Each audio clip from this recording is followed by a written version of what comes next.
Hey guys, so this is like my 5th time trying to record this video. Definitely a me thing. And in today's video, I really just want to go over types of yarns and some do's and don'ts for people who are buying yarn for their crafty friends or siblings or whatever. If you are the crafter and you don't feel like you need this video, thank you for stopping by, and I will be posting a video for new crafters later. Let me just get into this one, I guess. First, I want to talk about the differences between each yarn. Starting with size. This, you can see it there, is a 2-ply 2-ply fine yarn.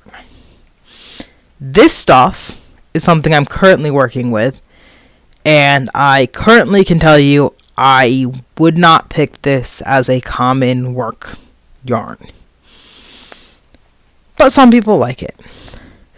There is a step down from this that is super fine, and I relate it back to thread a lot, because my grandma works with thread, and I've seen this stuff, and it looks very similar.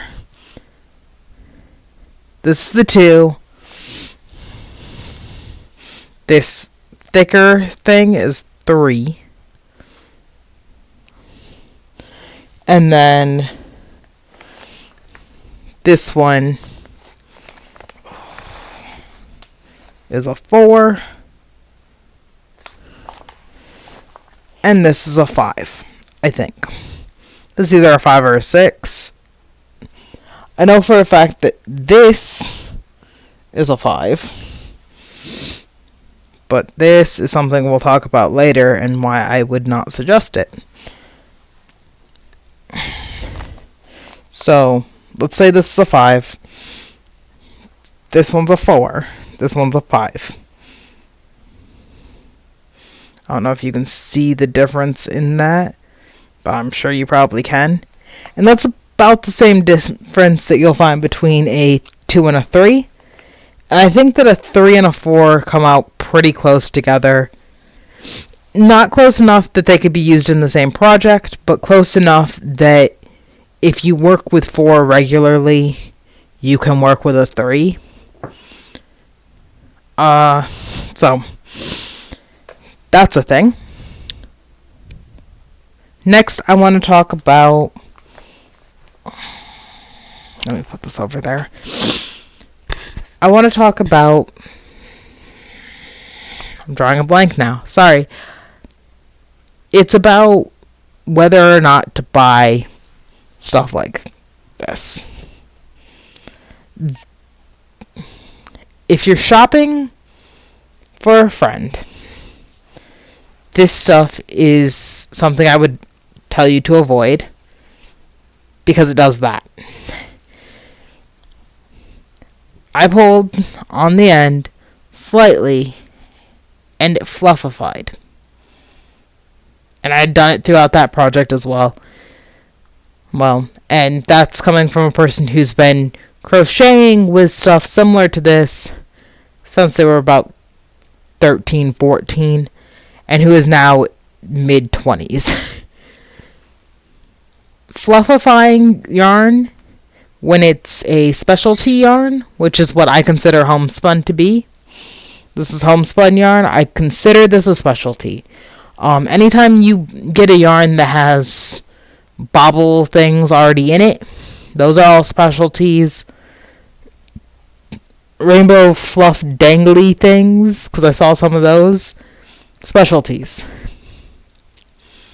Most specialty yarns are either a 1 or 2 ply on the bottom, or they are a 1 or 2 ply in it somewhere, which is practically just like a small chain in it somewhere, or you can find them where they are like the bulky, and then they have like the bobbles on them. When buying for a friend, I would say don't buy any specialties. Unless your friend specifically puts down somewhere that they want a certain specialty yarn and kind of gives you an idea of how much, I would suggest against it. Another thing to think about when you're doing it is, what does your friend usually make out of it? Because, for example, I make a lot of baby blankets and stuff out of worsted weight. So if I'm going to do that, I need 3 skeins of whatever I have. I need 3 skeins at the smaller sizes. So at the 5-ounce size. So I need about 15 ounces for the baby blanket for me to feel comfortable using it. I will have leftover. I know I will. But I'm not going to start it if I don't have at least 15 ounces of the yarn.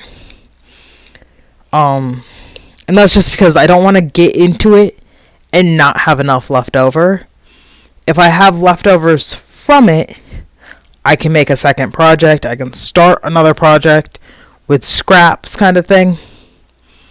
But if I don't have enough, I then have to go find that yarn and hope that it's the same. There are tons of videos online about what different dye lots can do, but I think the best example I have right now is this versus this. I don't know if I can hold them up side by side and you can tell the difference. But I can see it in person. This is way deeper than this end is.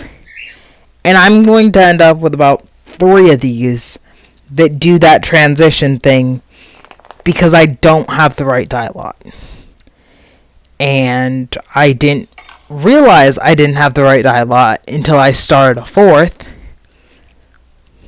Because I couldn't find the other 3. And I got just barely through the corner of it. And I ran out. So when I come back, I look at these and I went, with this, I don't want to tear those out. It takes too much effort for me to tear out a project when I can find something similar and just make it a split. And sometimes I have to accept that. When I'm getting a gift, I don't want to have to accept that though. Sorry about that. Anyway, when you get a gift, you expect to be able to make at least one project out of the gift. Doesn't have to be a big one. It could be a small project. But if you're not sure how your friend would use the yarn, you just know that they use yarn, ask them what they enjoy making. Small questions does not give away gift. I know a lot of people, when I talk to them after they've gotten me yarn, I'm like, if you had asked me a question about it, we could have figured something out. If you had asked me questions about what type of yarn I wanted, we could have gotten a yarn I would use within the week, and not something I'd have to look up how to use. So, just a little food for thought. Figure out how much of the yarn they'd need for a project they'd actually make. And also, try and avoid anything that is unique. Super unique yarns tend to be harder to work with. And if your friend sells stuff, they would be unable to sell anything made out of the leftover yarn. So if they make, say, hats on the regular, and you buy them a 5-ounce thing of yarn, but it's specialty yarn, they might make themselves a hat and a scarf set and have yarn left over. I've done that before out of this much yarn. Out of a 5-ounce thing of yarn, I've been able to make a hat and a scarf and have leftovers, but you can't do anything with specialty like that. Also knowing fibers. So you have your acrylics, your cottons, and your wools. Most places won't take wool yarn if you make more than what you need out of it and you go to donate. Most places won't accept it because it's not something they can easily throw in the wash.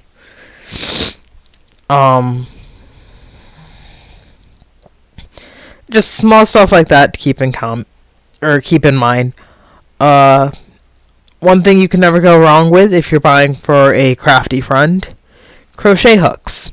I'm playing with one of mine right now that my grandma bought me. It's a two-ended crochet hook. I'm assuming it's a Tunisian hook or something similar because of its length and because of the fact that it's a G on both sides. It's a G hook on both ends.